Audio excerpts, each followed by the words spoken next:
عام انتخابات کے لیے کاغذات نامزدگی منظور یا مسترد ہونے کے خلاف اپیلیں آج سے 3 جنوری تک دائر کی جا سکتی ہیں۔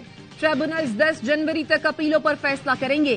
سزا یافتہ ہونے پر بانی پی ٹی آئی کے لاہور میاں والی سے کاغذات مسترد کر دیے گئے۔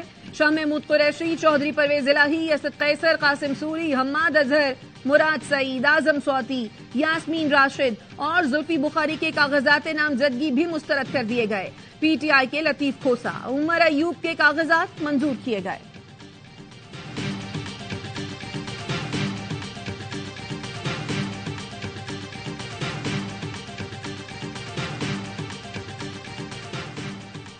این اے 122 لاہور سے بانی پی ٹی آئی کے کاغذات مسترد کرنے کا تحریری فیصلہ جاری۔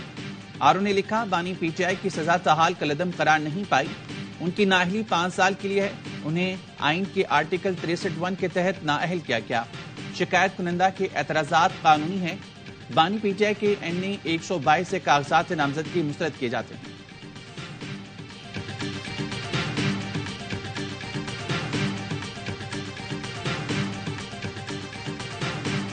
12 سال پہلے مری کے کسی ریسٹ ہاؤس میں رہنے کی بنیاد پر مجھے، جس کی میں نے 942 روپے پیمنٹ نہیں کی، نااہل قرار دے دیا گیا ہے۔ یہ ایک ایسا بھونڈا مذاق ہے کہ جس کی جتنی مذمت کی جائے وہ کم ہے۔ مری ریسٹ ہاؤس کے 942 روپے کی عدم ادائیگی پر کاغذات نامزدگی مسترد ہونا مذاق ہے۔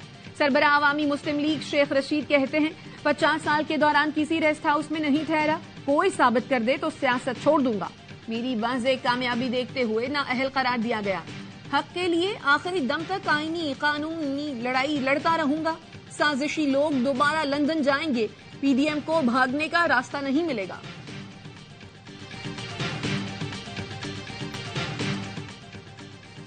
پی ٹی آئی کے امیدواروں، تجویز اور تائید کنندگان کو آروز کے دفاتر سے گرفتار کیا گیا۔ نگراں حکومتیں آئینی حق سے محروم کر رہی ہیں۔ تحریک انصاف کے 54 امیدواروں نے الیکشن کمیشن میں درخواست دی تھی۔ 49 حلقوں میں پیش آنے والے واقعات کی تفصیلات بھی جمع۔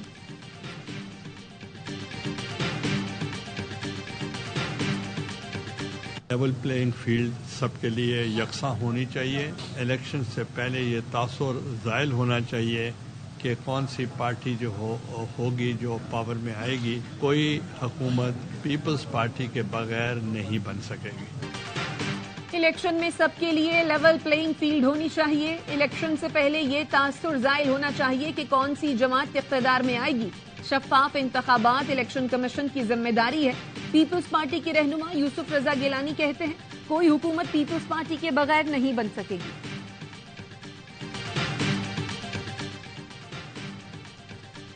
نون لیگ کے پارلیمانی بورڈ نے امیدواروں کے انٹرویوز مکمل کر لیے۔ مسلم لیگ نون کی رہنما مریم اورنگزیب کہتی ہیں، پارلیمانی بورڈ میں 2300 امیدواروں کے انٹرویوز کیے گئے۔ نواز شریف اور شہباز شریف کے زیر صدارت پارلیمانی بورڈ نے جمہوری مشق کو انجام دیا۔ نون لیگ ملک کی واحد جماعت ہے جو مشاورتی اتنے وسیع اور جامع عمل سے گزری ہے۔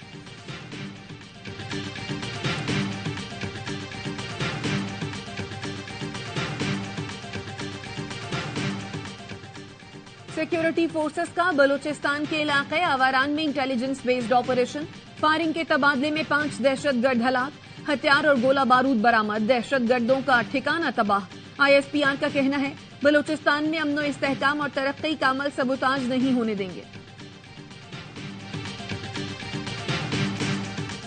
گڈو پاور پلانٹ سے بجلی کی سپلائی بحال ہونے لگی۔ 13 گھنٹے بعد جیکب آباد کی بجلی بحال کر دی گئی۔ گڈو تھرمل پاور پلانٹ کے سوئچ یارڈ میں پنی خرابی دور کرنے کے لیے سکھر سے ٹیم پہنچ گئی۔ جلد مرمتی کام شروع کیا جائے گا۔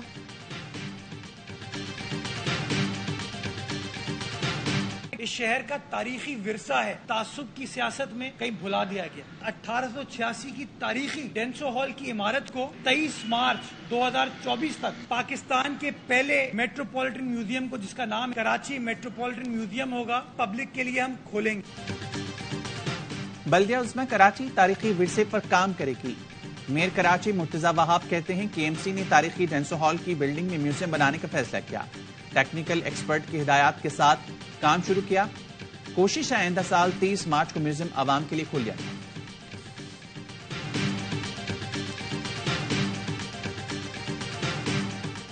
نیو ایئر نائٹ پر ہوائی فائرنگ کی تو اقدام قتل اور انسداد دہشت گردی کا پرچہ کٹے گا. کراچی پولیس چیف خادم حسین رند نے خبردار کر دیا. کہتے ہیں جو بھی فائرنگ کرتا ہوا پکڑا گیا اس کو جیل بھیجیں گے. کمشنر کراچی نے سال نو کی آمد پر اسلحے کی نمائش اور ہوائی فائرنگ پر پابندی لگا دی. 1 جنوری تک دفعہ 144 نافذ. لاہور میں نیو ایئر نائٹ پر ڈولفن اور PRU کی اسپیشل پیٹرولنگ ٹیمیں تشکیل دے دی گئی. ٹیمیں ہوائی فائرنگ. وزیراعظم کا غزہ کی پٹی اور مصر کے درمیان سرحدی علاقوں تل ابیب کے کنٹرول میں دینے کا مطالبہ. اسرائیلی فوج کے غزہ کے رہائشی علاقوں پر حملے جاری. 24 گھنٹے میں 165 سے زیادہ فلسطینی شہید. تعداد 21,600 سے بڑھ گئی. اسرائیل کی بمباری سے ملبے تلے دبے بچے کو 5 گھنٹے بعد زندہ نکال لیا گیا.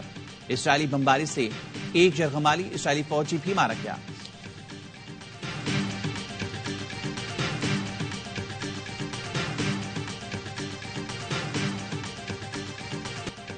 غزہ میں زمینی کارروائی کے دوران اسرائیلی فورسز کو سخت مزاحمت کا سامنا.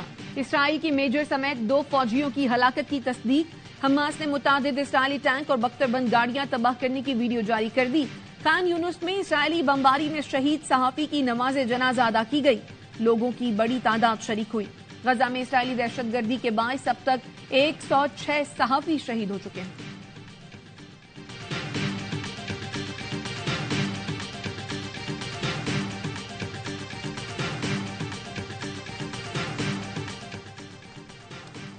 غزہ میں اسرائیل کے ہاتھوں فلسطینیوں کے قتل عام کے خلاف دنیا بھر میں احتجاج. اسرائیل کی حمایت کرنے پر ٹوکیو میں امریکہ کے خلاف احتجاج.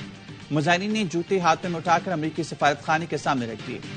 ماسکو میں ہزاروں روسیوں نے فلسطینی سفارت خانے کے باہر شہید فلسطینی بچوں کی یاد میں کھلونے، پھول اور ان کی تصویریں رکھیں.